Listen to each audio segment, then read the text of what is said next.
Kasi kada isang buwan, puta ka, pag change oil ko, natutuyuan.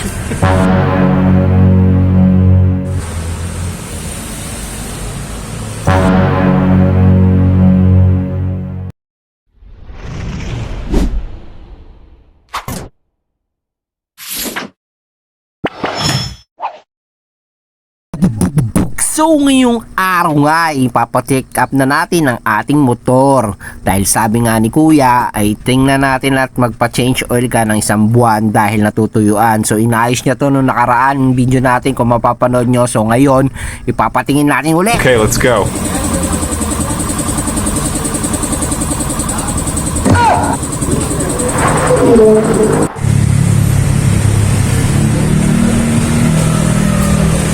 Yung, marami-rami na rin tumulo. Ayos na. Pinalitan kasi nila yan ng loob eh. Kasi kada isang buwan, puta ka, pag change oil ko, natutuyuan. Pinalitan nila. So okay na siya. Nice. Kada ano yan, 2 months no, change oil. So, nandito na naman tayo sa pinagkakatiwalaan nating paggawa ng motor, mama.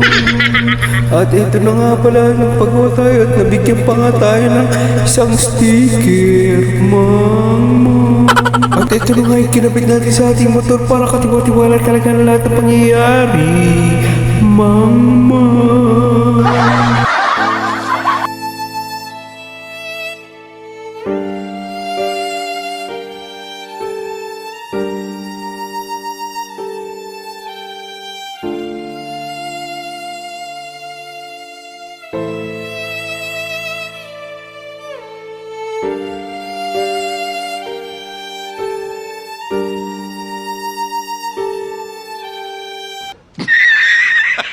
So tama na nga ang kadramahan natin at ito'y pabalik na nga ako sa opisina.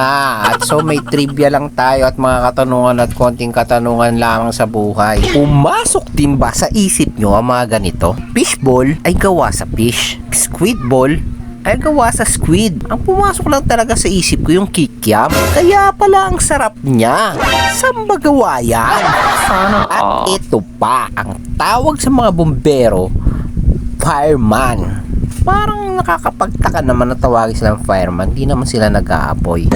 At meron ding fire truck. Fire truck parang delikado yun no? Hindi naman apoy ang laman nun, tubig. Dapat water truck ang tawag dun.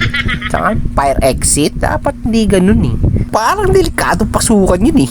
Dapat exit to fire.